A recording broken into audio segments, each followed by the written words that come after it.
The test is in 4 sections. At the end of the test, you will be given 10 minutes to transfer your answers to an answer sheet. Now turn to Section 1.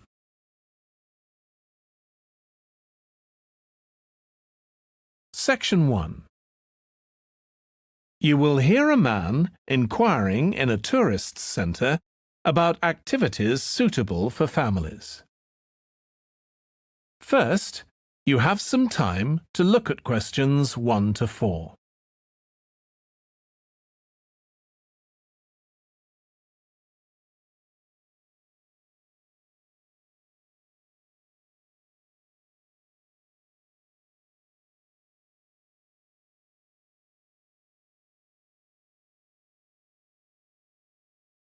You will see that there is an example that has been done for you. On this occasion only, the conversation relating to this will be played first. Hi, can I help you? I'd like to find out if you have any excursions suitable for families. Sure. How about taking your family for a cruise? We have a steamship that takes passengers out several times a day. It's over 100 years old. The cruise takes place on a steamship. So steamship has been written in the space. Now we shall begin. You should answer the questions as you listen because you will not hear the recording a second time. Listen carefully and answer questions 1 to 4. Hi, can I help you? I'd like to find out if you have any excursions suitable for families. Sure. How about taking your family for a cruise? We have a steamship that takes passengers out several times a day. It's over 100 years old. That sounds interesting. How long is the trip? About an hour and a half. And don't forget to take pictures of the mountains. They're all around you when you're on the boat and they look fantastic. Okay. And I assume there's a cafe or something on board? Sure. How old are your children? My daughter's 15 and my son's 7. Right. Well, there are various things you can do once you've crossed the lake to make a day of it. One thing that's very popular is a visit to the country farm.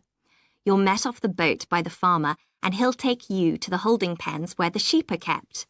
Children love feeding them. My son would love that. He really likes animals. Well, there's also a 40-minute trek round the farm on a horse if he wants. Do you think he'd manage it? He hasn't done that before. Sure. It's suitable for complete beginners. Good. And again, visitors are welcome to explore the farm on their own, as long as they take care to close gates and so on. There are some very beautiful gardens along the side of the lake which also belong to the farm. They'll be just at their best now. You could easily spend an hour or 2 there. Okay, well, that all sounds good. And can we get lunch there? You can, and it's very good, though it's not included in the basic cost. You pay when you get there. Right. Before you hear the rest of the conversation, you have some time to look at questions 5 to 10.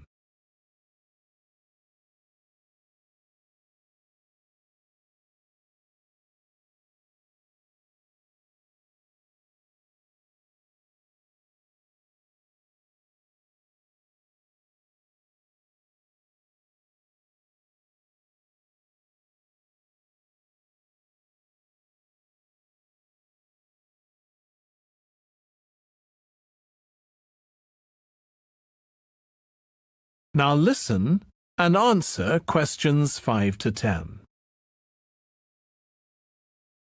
So, is there anything else to do over on that side of the lake? Well, what you can do is take a bike over on the ship and then go on a cycling trip. There's a trail there called the Back Road. You could easily spend 3 or 4 hours exploring it, and the scenery's wonderful. They'll give you a map when you get your ticket for the cruise. There's no extra charge. What's the trail like in terms of difficulty? Quite challenging in places.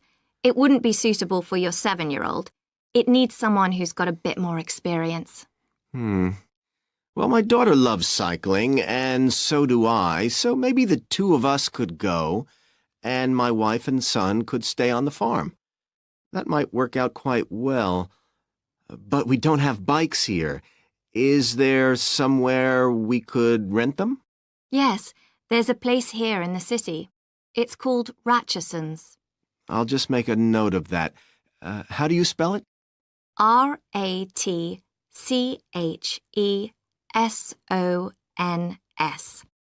It's just by the cruise ship terminal. Okay. You'd also need to pick up a repair kit for the bike from there to take along with you, and you'd need to take along a snack and some water. It'd be best to get those in the city.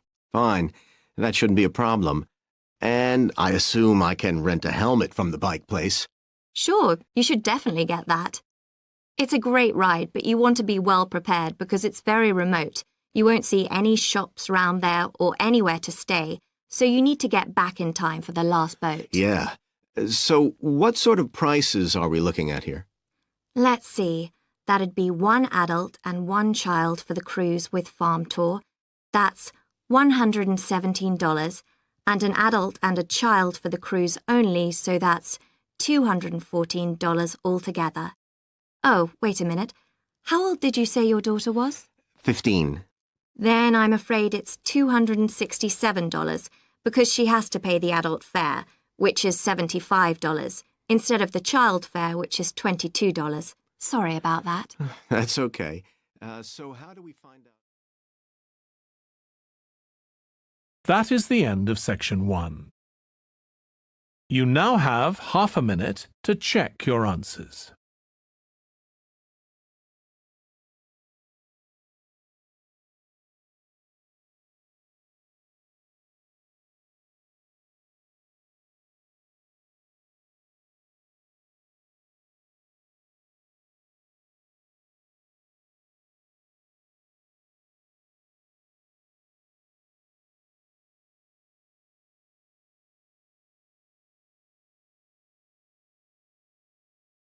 Now turn to section 2.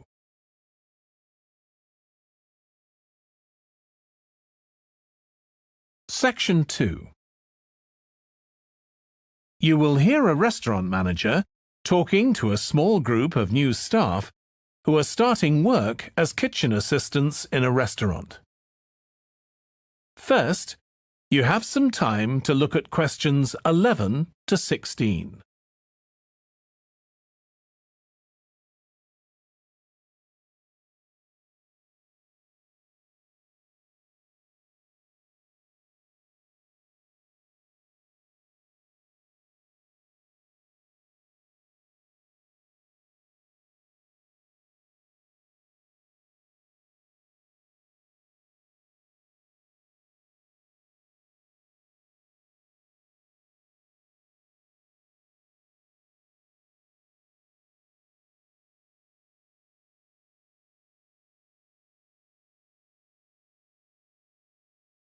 Now listen carefully and answer questions 11 to 16. Good morning, everyone. My name's Joy Parkins, and I'm the restaurant manager. And I understand that none of you have had any previous experience as kitchen assistants. Well, you might be feeling a bit nervous now, but most of our kitchen assistants say they enjoy the work. OK, they might get shouted at sometimes, but it's nothing personal. And they're pleased that they have so many different things to do, which means they never get bored. And I'll tell you straight away that if you do well, we might think about moving you up and giving you some more responsibility. Right, well, you've all shown up on time, which is an excellent start. Now, I'm glad to see none of you have unsuitable footwear, so that's good. You need to be careful as the floors can get very wet and slippery. Those of you with long hair have got it well out of the way, but some of you'll need to remove your rings and bracelets. Just put them somewhere safer today, and remember to leave them at home tomorrow, as they can be a safety hazard. Now, it's going to be a busy day for you all today. We don't have any tables free for this evening, and only a few for lunch. Fortunately, we've got our head chef back. He was away on holiday all last week, which meant the other chefs had extra work. Now, I'll tell you a bit more about the job in a minute, but first, some general regulations. For all of you, whatever your age, there's some equipment you mustn't use until you've been properly trained, like the waste disposal system, for example, for health and safety reasons. Then I think there are 2 of you here who are under 18. That's Emma and Jake, isn't it? Right, so for you 2, the meat slicer is out of bounds, and of course none of you are allowed to use the electric mixer until you've been shown how it works. Now, you may have heard that this can be a stressful job, and I have to say that can be true. You'll be working an 8-hour day for the first week, though you'll have the chance to do overtime after that as well if you want to. But however long the hours are, you'll get a break in the middle. What you will find is that you're on your feet all day long, lifting and carrying, so if you're not fit now, you soon will be. You'll find you don't have much chance to take it easy. When someone tells you to do something, you need to do it straight away. But at least we do have a very efficient air conditioning system compared with some kitchens. Before you hear the rest of the talk, you have some time to look at questions 17 to 20.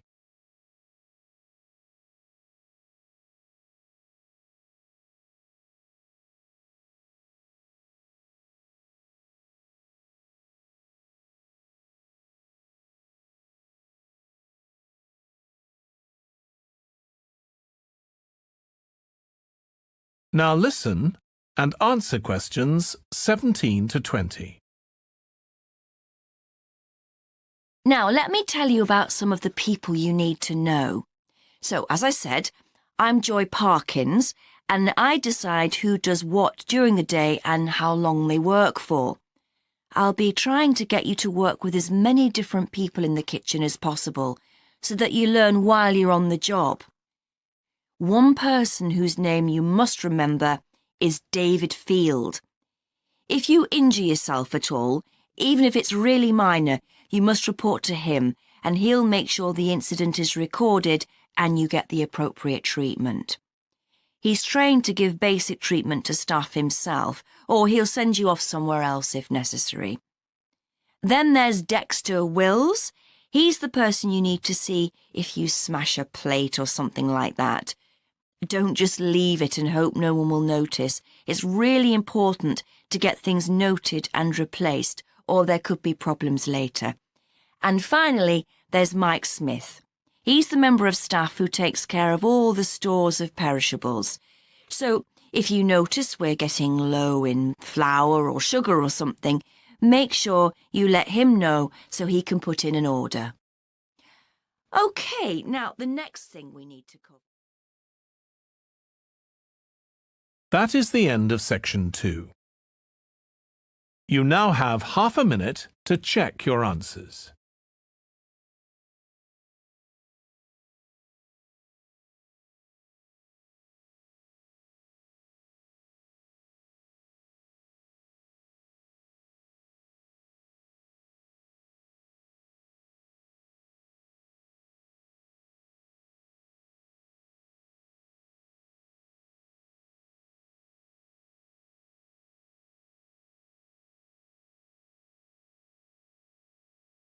Now turn to section 3.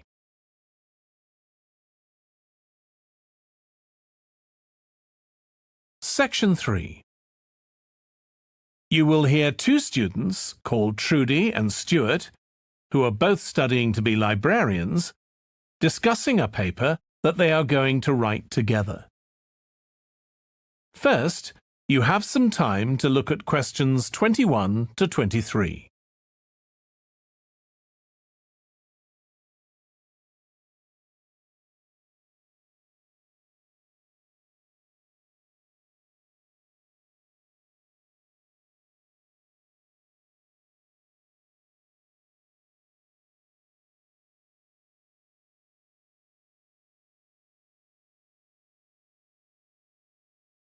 Now listen carefully and answer questions 21 to 23.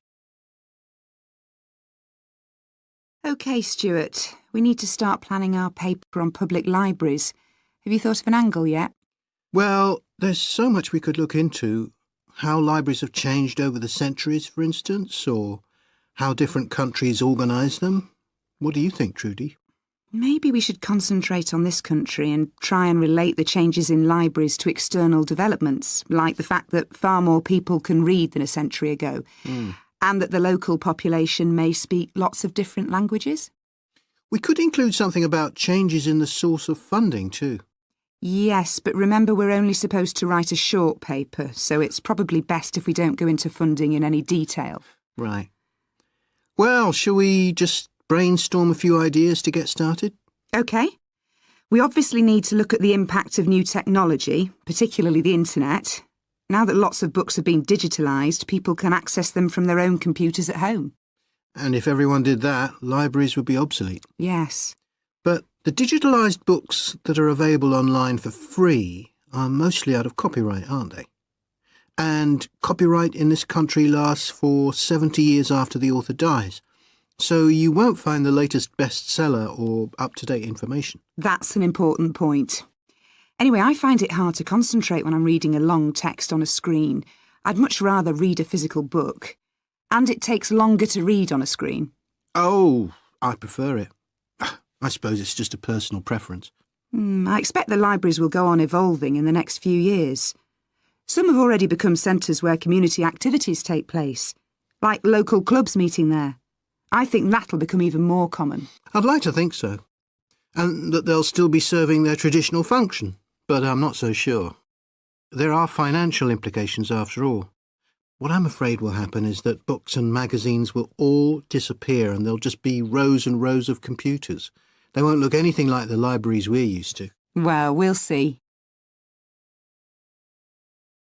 Before you hear the rest of the discussion, you have some time to look at questions 24 to 30.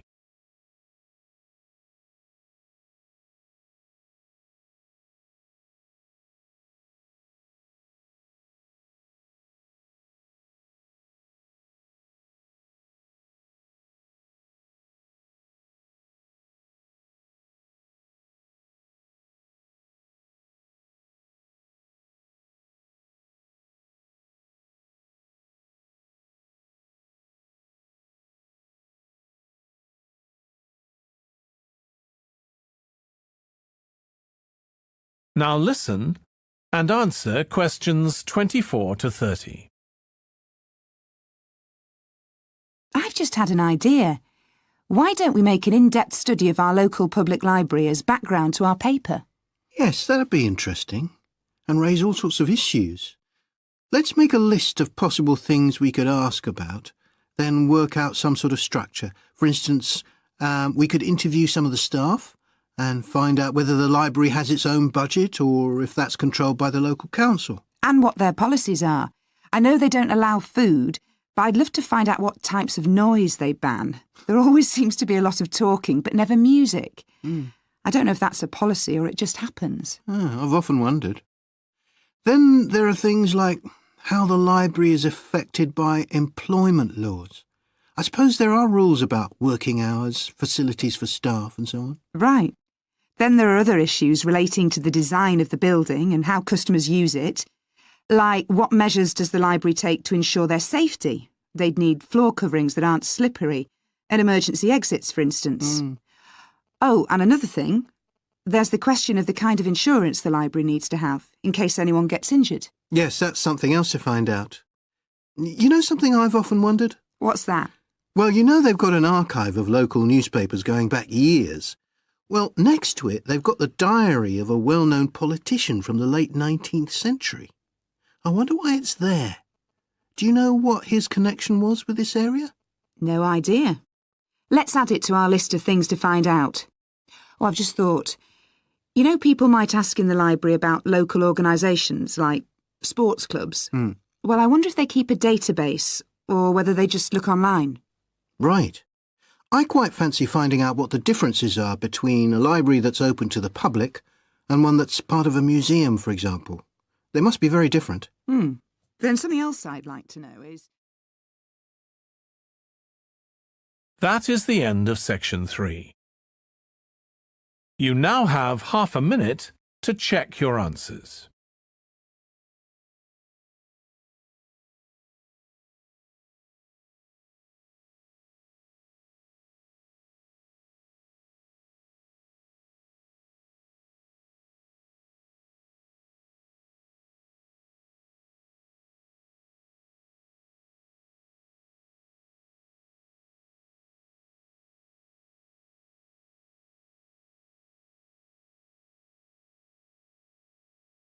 Now turn to section 4.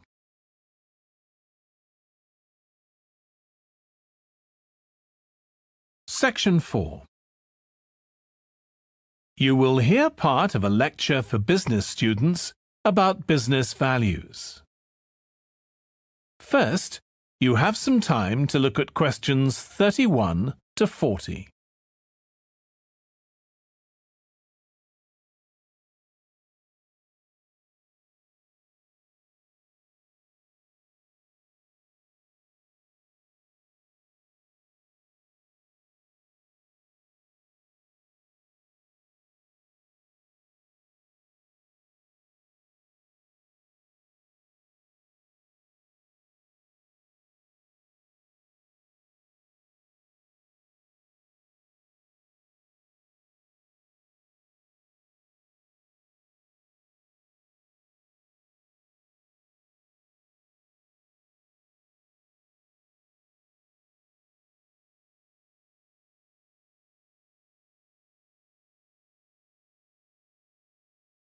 Now listen carefully and answer questions 31 to 40. In public discussion of business, we take certain values for granted. Today, I'm going to talk about 4 of them: collaboration, hard work, creativity, and excellence. Most people would say they're all good things. I'm going to suggest that's an oversimple view. The trouble with these values is that they're theoretical concepts, removed from the reality of day-to-day business. Pursue values by all means, but be prepared for what may happen as a result. They can actually cause damage, which is not at all the intention. Business leaders generally try to do the right thing, but all too often the right thing backfires if those leaders adopt values without understanding and managing the side effects that arise.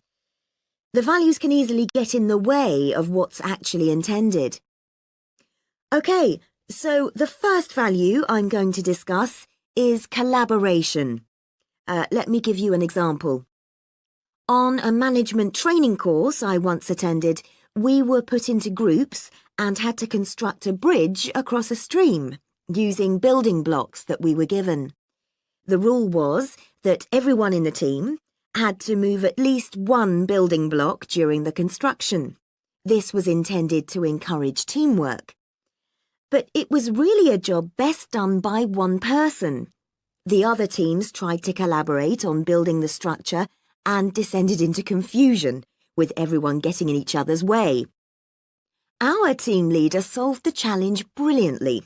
She simply asked everyone in the team to move a piece a few centimetres to comply with the rule, and then let the person in the team with an aptitude for puzzles like this build it alone.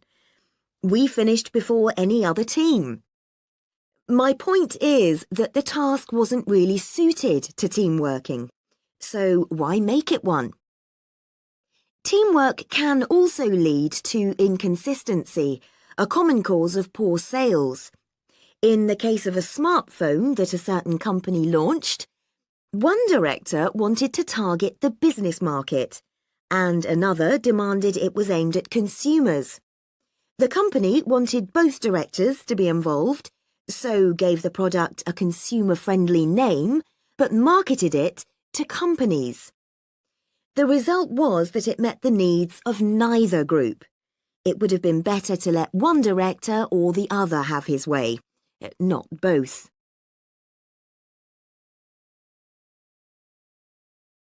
Now, industriousness, or hard work. It's easy to mock people who say they work hard. After all, a hamster running around in a wheel is working hard and getting nowhere. Of course, hard work is valuable, but only when properly targeted. Otherwise, it wastes the resources that companies value most, time and energy, and that's bad for the organisation.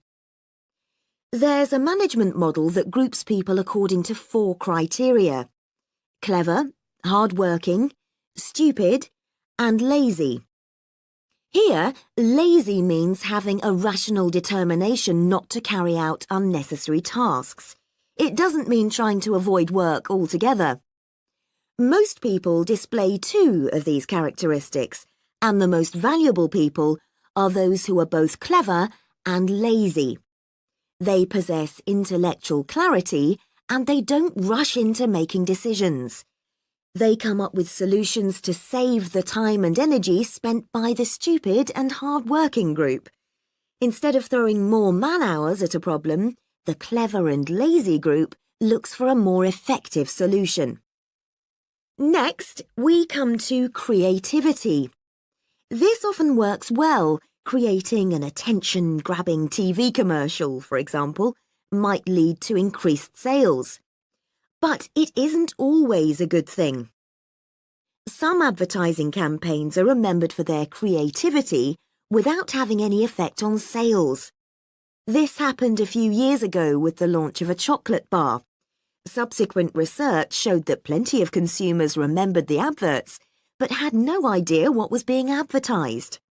The trouble is that the creator derives pleasure from coming up with the idea and wrongly assumes the audience for the campaign will share that feeling.